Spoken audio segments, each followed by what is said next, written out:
I came to faith during the beginning of the Young Restless Reform movement.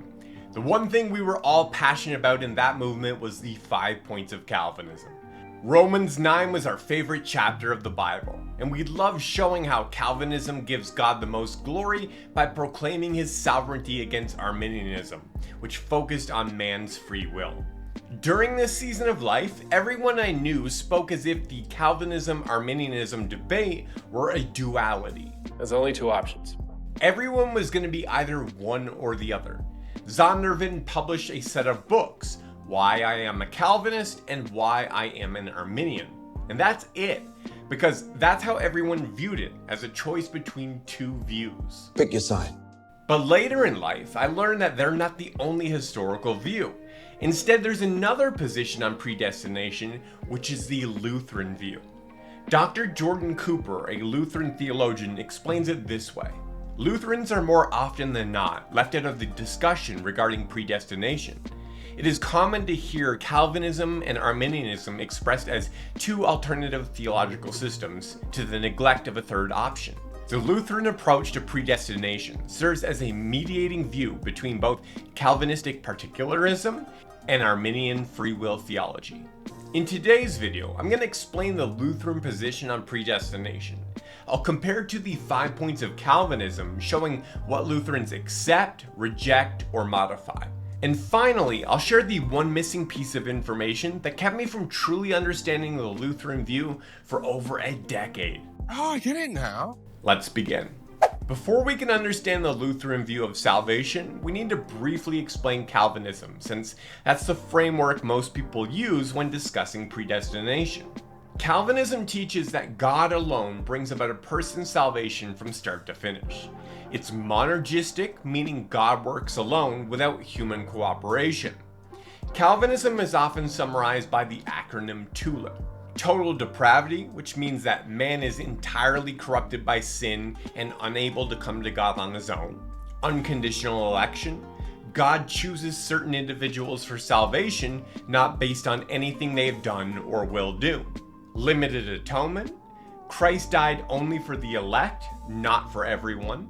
Irresistible grace. Those whom God calls will come to faith.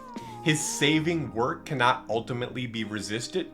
And perseverance of the saints. True believers will never finally fall away. God preserves them in faith until the end. These 5 points were formally defended at the Synod of Dort in the early 1600s, responding to a group called the Remonstrants who had challenged key Reformed doctrines. I explain the history behind this debate and unpack each of these 5 points in more depth in my video on Calvinism, which you'll find linked in the card above as well as in the video description. With that foundation in place, let's see how the Lutheran view of predestination compares. Total depravity. Lutherans and Calvinists hold to the same view of total depravity. They agree that every part of man, his will, emotions, and desires, is corrupted by sin, leaving him unable to come to God on his own. Like Calvinists, they deny that man is as evil as he could possibly be, or that he is incapable of civic goodness. Lutherans emphasize that man still has a free will in earthly matters. He can make real choices, including good ones, but none of these earn God's favor for salvation. In summary, the Lutheran and Reformed views are the same on total depravity.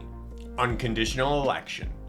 Lutherans agree that God chooses his people unconditionally according to his purposes, not because of anything in them or even foreseen faith. However, where they differ from the Reformed is in double predestination. Double predestination teaches that God not only elects some to eternal life, that would be single predestination, but also that he decrees the damnation of the reprobate. Some Calvinists, called supralapsarians, believe that God actively decreed both the salvation of the elect and the damnation of the reprobate before creation. Most Calvinists, though, follow infralapsarianism, which teaches that God actively elects the saved, but only passes over the reprobate.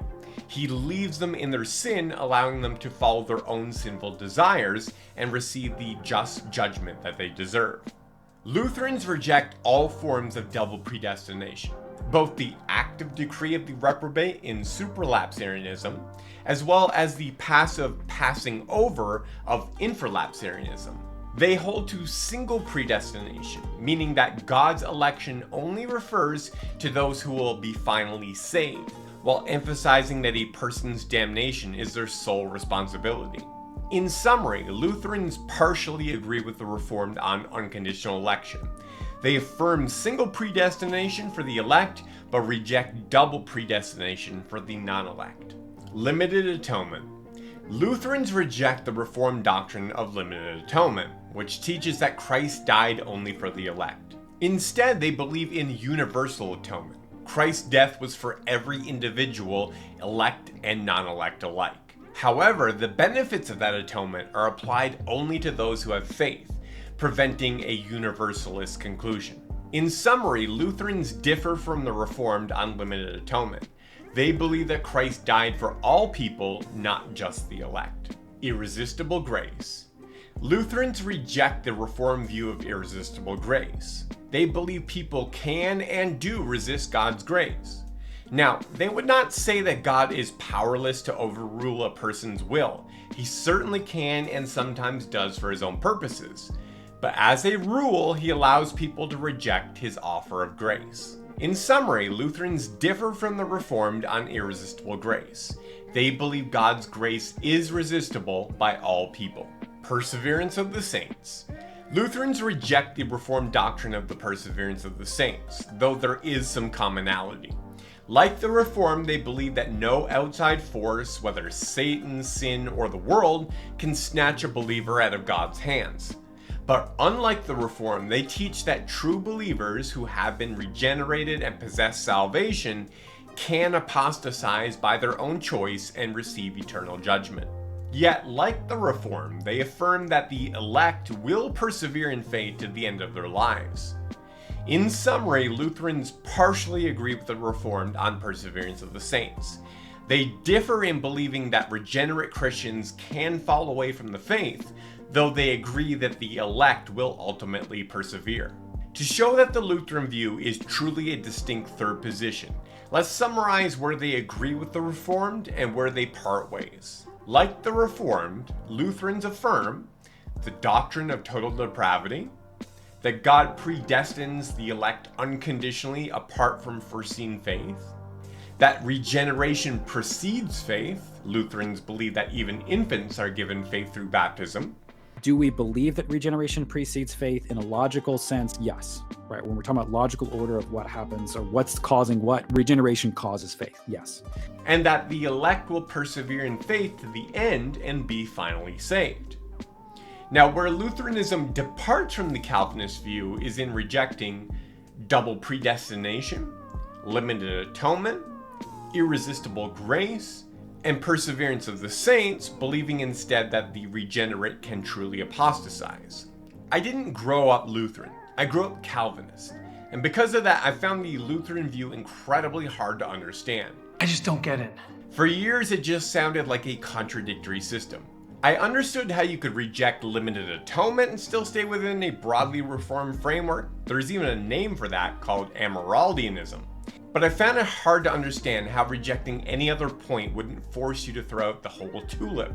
To me, Calvinism felt irreducibly complex, like a snap mousetrap.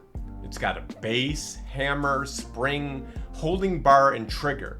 If you remove one piece, the whole system stops working. But a few things eventually clicked for me on how it could be a distinct system, different from both Calvinism and Arminianism, without just being an illogical system propped up by mystery. And the key was this: the regenerate and the elect are not the same group of people. Oh, that changes everything.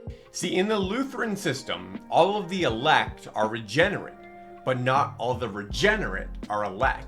This is because in the Lutheran system, regeneration comes through baptism. So everyone who has been baptized is regenerate. When a Calvinist hears the word regenerate, they immediately think of the elect, those who will certainly persevere in faith to the end in their belief system. In Calvinism, if someone is regenerate, they are elect, and if they're elect, they will persevere.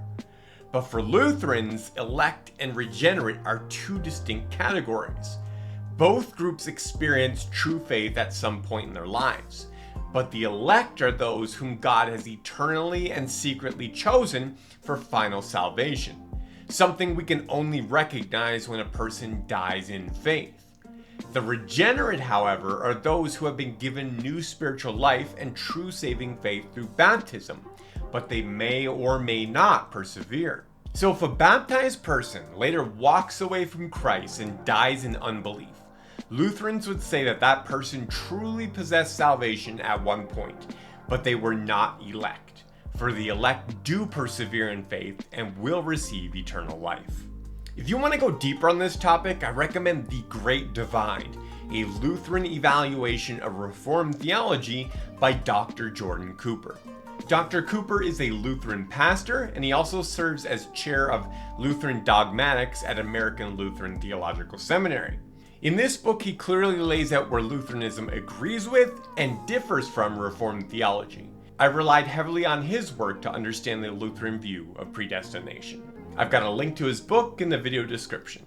Thanks so much for watching. If you learned something new, please click like as a way to say thanks. If you want more content like this in your feed, click subscribe directly below me. See you in the next video.